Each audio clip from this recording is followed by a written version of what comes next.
నేనేనమ్మా. పాపకి స్పృహ వచ్చింది. తను మిమ్మల్ని అడుగుతోంది.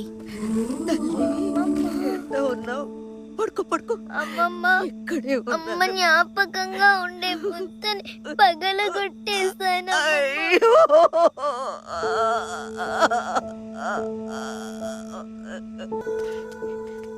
నమస్కారం అయ్యా. ఏంటి తల్లి తెల్లవారకు ముందే వచ్చావు? వాళ్ళు ఏమన్నా దొరికారయ్యా? మీ పని మీద నేను రోజంతా తిరిగాను, సరేనా? వాళ్ళ గురించిన వివరాలు తెలియగానే నేనే మీకు కబురు చేస్తాను. వెళ్ళి మనవరాళ్ళని చూసుకోండి, ఇలా తిరుగుతూ ఉండకండి. సరే అయ్యా. టీ తాగి వెళ్తారా? అయ్యా వద్దయ్యా, వివరాలు తెలియగానే చెప్తా అన్నారు. తెలిసిందా అయ్యా?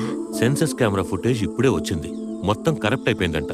రికవర్ చేయడానికి 2 రోజులు పడుతుంది. నాకు కొంచెం టైం ఇవ్వు. వాళ్ళ మొహాలు కెమెరాలో కనపడగానే నేనే నేను పిలుస్తాను. అయ్యా ఓ పంచే, నువ్వు నాతోనే వచ్చేస్తావా? అప్పుడే నేను ఎవరికి పని చేస్తున్నానో నీకు తెలుస్తుంది. వస్తానయ్యా. వస్తావా? అయ్యో తల్లి, నీకెలా చెప్పాలో నాకు అర్థం కావట్లేదు. నువ్వు ఇలా తిరగడం చూస్తే నాకు బాధగా ఉంది. మీరు కెమెరాలో మొహం తెలియగానే కబురు పంపుతానన్నారు. కబురు రాలేదు, అందుకే వచ్చాను. తల్లి, ఫుటేజ్ రావడానికి 2 రోజులు పడుతుందని నిన్నే కదా చెప్పాను. రేపు సాయంత్రానికి వస్తుంది. రాగానే నేనే కబురు చేస్తాను. ఇలా ఊరికే తిరక్కు, సరేనా? అలాగేనయ్యా. సార్, అవును సార్, 10:30 కోర్టుకు వచ్చేస్తారు సార్. తల్లి, సాయంత్రమే కదా ఫుటేజ్ వస్తుందన్నాను. నువ్వు పొద్దున్నే వస్తే ఎలా? నిద్ర పట్టట్లేదయ్యా. ఫుటేజ్లో ఎవరో తెలిసిపోతుంది. వాళ్ళని పట్టుకుని తిన్నగా నీ ఇంటికే తీసుకొస్తాను, సరేనా? అర్జెంటుగా ఏదైనా మాట్లాడాలనుకుంటే ఈ నంబర్కి నాకు ఫోన్ చెయ్యి.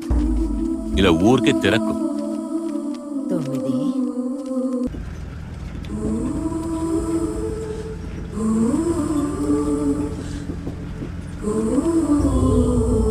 హలో భానుప్రకాష్, చెప్పండి మేడం. ఆ సెంబి పాప కేసు అప్డేట్ ఏంటి? మేడం, క్రైమ్ జరిగిన చోట ఉన్న ఎవిడెన్స్ అన్నిటినీ కలెక్ట్ చేశాను మేడం. సరే, సీసీటీవీ ఫుటేజ్లు కూడా వచ్చేసాయి. ఓకే, పాప కూడా డిశ్చార్జ్ అయిపోయింది. ఫైన్. పాప వాళ్ళ ఇంటికి పొద్దున్నే వెళ్ళి స్టేట్మెంట్ తీసుకుని ఫైల్ చేసేస్తాను మేడం. నాకు ఇక్కడ బందోబస్తు డ్యూటీ అయిపోయింది. Okay madam. ఉదయానికల్లా అక్కడికి వచ్చేస్తాను. వచ్చిన వెంటనే ఎఫ్ఐఆర్ ఫైల్ చేద్దాం. Okay madam. గిరిజన చిన్నారి సెంబి లైంగిక వేధింపు ఘటనలో ప్రభుత్వం తగిన చర్యలు తీసుకోనందుకు బడుగు వర్గాల ప్రజలు అసంతృప్తికి గురయ్యారు. ఆ పాప తేనె ముంత తీసుకుని సంతలో అమ్మడానికి పరిగెత్తుకుంటూ వెళ్తోంది.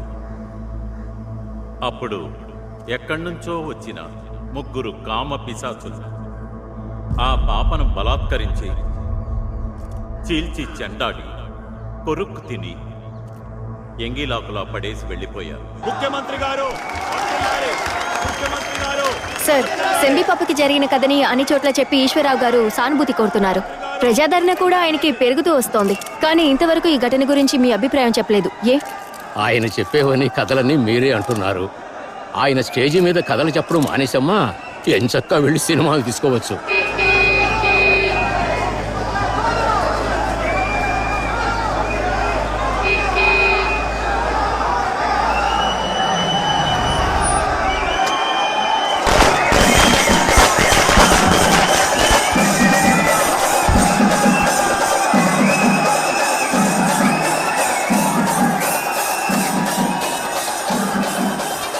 ఏంటన్నా రమ్మన్నారంట? ఏ రోజు రమ్మని చెప్తే ఎప్పుడొస్తున్నావురా? కాదు నాన్న, గుజరాత్, గోవా అని వెస్టర్న్ ఘాట్స్ ట్రిప్ ఒరిస్సా మీదుగా అరకు వచ్చి కిందకి దిగుతున్నప్పుడు మీరు ఇక్కడ ఉన్నారని చెప్పారు. అందుకే కలిసి వెళ్దామని వచ్చాను. అయితే అందుకే వచ్చారు.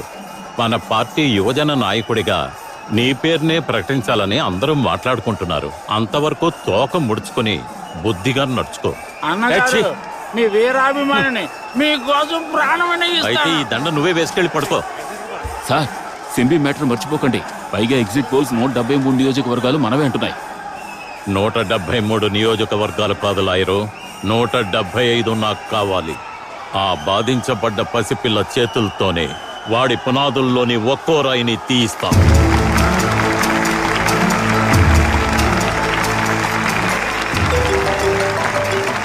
హలో హలో, తేనె ఎలా ఉంది బాబు? ఏ తేనె? కొండ తేనె. అర్థం కాలే. నీకు అర్థమయ్యేలా చెప్పనా బాబు?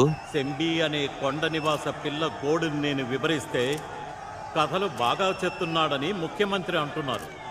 ఆ కథలోని పాత్రలను పరిచయం చేసే సమయం వచ్చింది.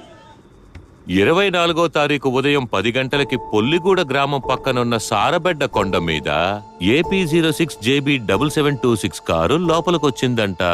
అది అక్కడ పెట్టిన టైగర్ సెన్సస్ కెమెరాలో రికార్డ్ అయిందంట.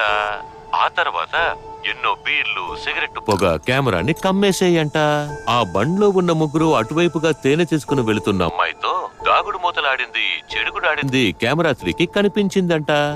ఫైనల్ గా యాక్షన్ సీక్వెన్స్, క్లైమాక్స్ ఇవన్నీ జరిగి 4th కెమెరాలో షూటింగ్ పూర్తయిందంట. అండర్స్టాండింగా బాబు? హలో, నేనెవరో తెలుసా నీకు? రే, మీరెవరో తెలియకూడదని మాట్లాడుతున్నాను రా ఎదవా. Petra phone. Hello hello,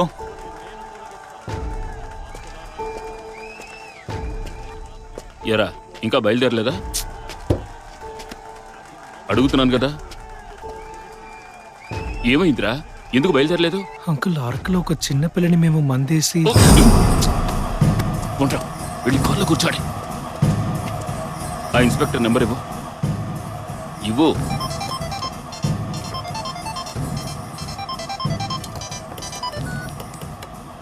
hello hello, lawyer రాజమూర్తిని మాట్లాడుతున్నాను.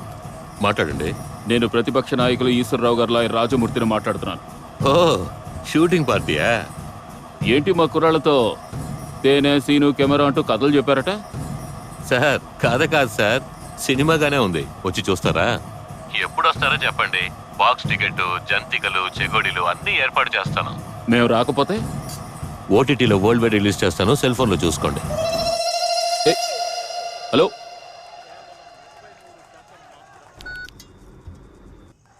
ఏంటి సార్ మాట్లాడుతుంటే కట్ చేశారు మీరు? మీకు మాట్లాడడం తెలియలేదనే కట్ చేశాను. ఎంత ఎక్స్పెక్ట్ చేస్తున్నావు? మల్టీ స్టార్ సినిమా ఆపోజిట్ ఛానల్లో ఇస్తే బాక్స్ ఆఫీస్ కలెక్షన్ ఎక్కువగా వస్తుంది. కానీ బిజినెస్ అని వస్తే నేను ఎథిక్స్ ఉన్నోడిని.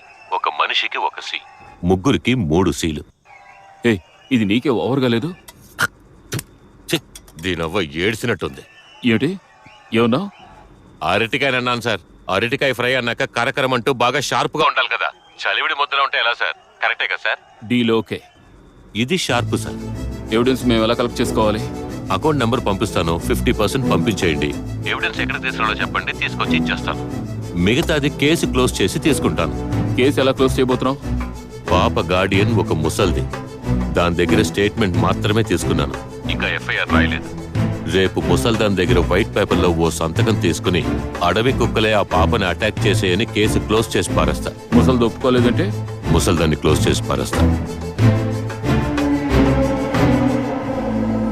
Good night sir.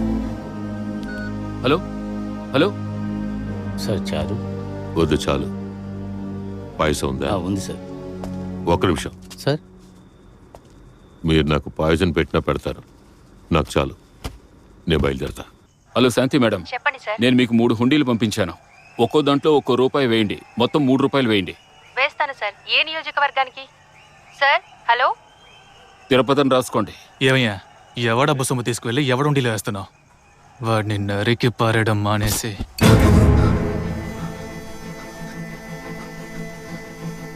నరికి పారేసి నీ మొనమదులేళ్ళు ఊళ్ళో వాళ్ళంతా చూసి నీ బాబు నడరోడ్లోకి రావాలా? ఒక్కో నియోజకవర్గానికి 15 కోట్లు, 175 నియోజకవర్గాలకి దాదాపు 2600 కోట్లు. నీ బాబు ఉన్న ఆస్తితో తుడిచిపెట్టి అమ్మేసి ఇప్పుడు గెలిచే పరిస్థితిలో ఉన్నారు. ఈ ఎలక్షన్లో మాత్రం గెలవలేదంటే అయిపోతారు. అందరం అడుక్కో చెప్పకుండా ఉండదు అడుక్కోవడానికి. నరికి పారేయారట. చిన్న పిల్లలు కూడా చూడలేదు. పోరం ఒక పెదవలు.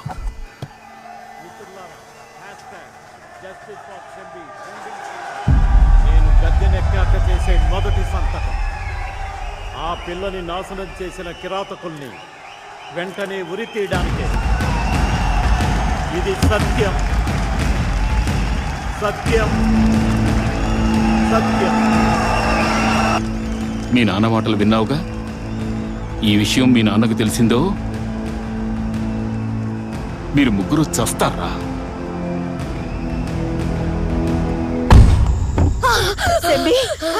తల్లి తల్లి తల్లి, ఏంటి తల్లి, ఏమైందమ్మా తల్లి? ఎందుకమ్మమ్మ ఆ అన్నయ్యలు నాతో గొడవ పడ్డారు? దేవుడా, దీనికి ఏం సమాధానం చెప్పాలో తెలియట్లేదే.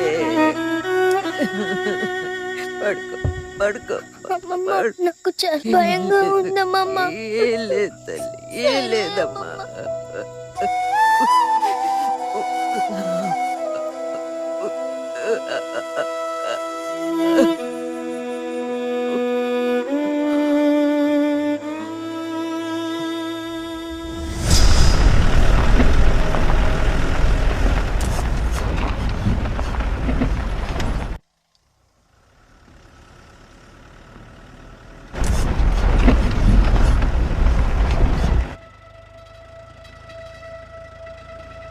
ఫుటేజ్లో ఎవరో తెలిసిపోతుంది.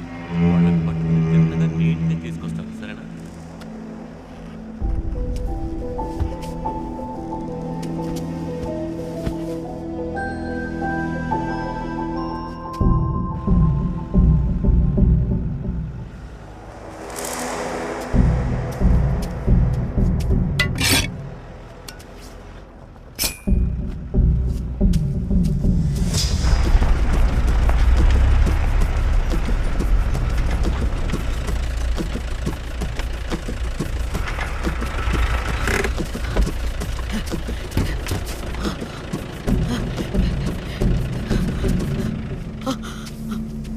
వాళ్ళు దొరకలేదయ్యా.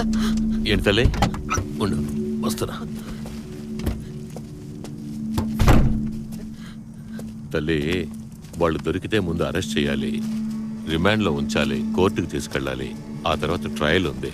మీరే కదయ్యా దొరికితే తీసుకొస్తానన్నారు. ఆ సమయంలో నీకు ఊరటగా ఉంటుందని అలా చెప్పాను. తల్లి, సంఘటన జరిగిన చోట బాగా వెతికి చూశాను. ఏ ఆధారము దొరకలేదు. అక్కడున్న టైగర్ సెన్సస్ కెమెరాలన్నింటినీ చూశాను. వాళ్ళు ఎందులోనూ చిక్కలేదు. నాకెందుకో వాళ్ళు క్లియర్గా స్కెచ్ చేసి ప్లాన్ చేసి మరీ ఇదంతా చేసి వెళ్ళిపోయినట్టు అనిపిస్తోంది. ఇప్పుడు ఏం చేద్దామయ్యా? నేను అదే ఆలోచిస్తున్నా. తల్లి, ఇలాంటి కేసులు నేను ఎన్నో చూశాను. ఒక్క కేసుకి కూడా సరైన జడ్జిమెంట్ రాలేదు. వీళ్లకి శిక్ష పడేలా చెయ్యాలని నువ్వు నేను కోర్టు కేసును తిరుగుతూ ఉన్నావనుకో, వాయిదాల మీద వాయిదాలు తీసుకుని సంవత్సరాలు గడిపేస్తారు. అలాగా నీకు వయసు అయిపోతుంది, నువ్వు చచ్చిపోతావు. నాకు పెళ్ళాం పిల్లలు వేరే కేసు, నేను వెళ్ళిపోతాను. అప్పుడు పాప ఏం చేస్తుంది? నడి రోడ్డు మీద నించుంటుంది. ఇవన్నీ జరగాల? తన్ని చూస్తుంటే నా కూతుర్ని చూస్తున్నట్టే ఉంది. తను బావుండాలి. అందుకే పర్సనల్గా నీకు హెల్ప్ చేద్దామని వచ్చాను.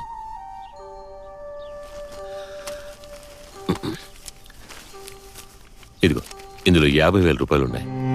ఈ డబ్బు తీసుకుని ఇందులో సంతకం పెట్టి కేసు వెనక్కి తీసుకో. అర్థమైందా తల్లి? నువ్వు పాప విజయనగరం పెందుర్తిని ఎక్కడికైనా వెళ్ళిపోండి. అక్కడ మంచి మంచి స్కూళ్ళున్నాయి. తను డాక్టర్ చదవాలని ఆశపడుతోంది. తన్ని బాగా చదివించు. నేను చెప్పినట్టు చెయ్యి. కాదని ఇక్కడే ఉన్నావనుకో, ఈ విషయాన్ని ఊళ్ళో వాళ్ళందరూ నెమరు వేస్తూ నీకు మనశ్శాంతి లేకుండా చేస్తారు. ఇంకేం ఆలోచించకు, సంతకం పెట్టు. అయ్యా, డబ్బు తీసుకుని కేసు మూసేయి అంటున్నారంటే తప్పు చేసిన వాళ్ళు ఎవరో మీకు తెలుసా అయ్యా? తెలుసు తల్లి, వాళ్ళందరూ గొప్పింటి పిల్లలు. నేను వాళ్ళని ఏమీ చేయలేను. సంతకం పెట్టు తల్లి. అయ్యా, ఒకవేళ మీ వల్ల కాదంటే నేను మీ పై అధికారిని వెళ్ళి కలుస్తానయ్యా. పై అధికారుల దగ్గరికి వెళ్ళినా వాళ్ళు కూడా ఏమీ చేయలేరు. వాళ్ళు కలెక్టర్ దగ్గరికే పంపిస్తారు. ఇప్పుడున్నదా ఉత్తరాది కలెక్టర్. అతనికేమో మన భాష రాదు. ఏదేదో ఆలోచించకుండా సంతకం పెట్టు తల్లి. నిజం అర్థం అవడానికి భాష అక్కర్లేదయ్యా. నా బాధ చాలు. నువ్వు చెప్పే నిజాన్ని అర్థం చేసుకునే తీరిక కూడా ఎవరికీ లేదు. సంతకం పెట్టు. పెట్టడం కుదరదయ్యా. నా మనవరాల్ని పరిస్థితికి తెచ్చిన వాళ్ళకి శిక్ష పడేలా చేసి సరసాల్లో బంధించే వరకు నేను వదిలిపెట్టనయ్యా. మీరెళ్ళండి. నేను చిలక్కి చెప్పినట్టు చెప్తున్నాను. నువ్వు చెప్పిందే మళ్ళీ మళ్ళీ చెప్తున్నావు. నీ మనవరాల విషయానికి సంబంధించిన వాళ్ళు ఎంత పెద్ద వాళ్ళో తెలుసా? వాళ్లకున్న పదవికి డబ్బుకి ఇక్కడికి వచ్చారనుకో, నువ్వు నీ మనవరాలు ఉన్న చోటు తెలియకుండా పీతికొడుతో తుడిచినట్టు తుడిచి పారేసి వెళ్ళిపోతారు. పై అధికారులు కలిస్తే వాళ్ళందరూ కలిసి కలెక్టర్ని తీసుకుని చూడడానికి మురికాలకు వస్తారనుకున్నావా? వాళ్ళ పట్టుకుని జైల్లో పడేస్తావా? వాళ్ళకి శిక్ష పడేలా చేస్తావా? ఒక పూట గంజికి గతి లేక దుంపల్ని తేనెని 5కి 10కి అమ్ముకుని బతికే మొదలష్టపు జన్మనేది కోర్టు మెట్లు ఎక్కేద్దాం అనుకుంటున్నావా? భుజం మీద చెయ్యేస్తే నెత్తికి కూర్చుంటావా? ఎంగిలి బతుకులు.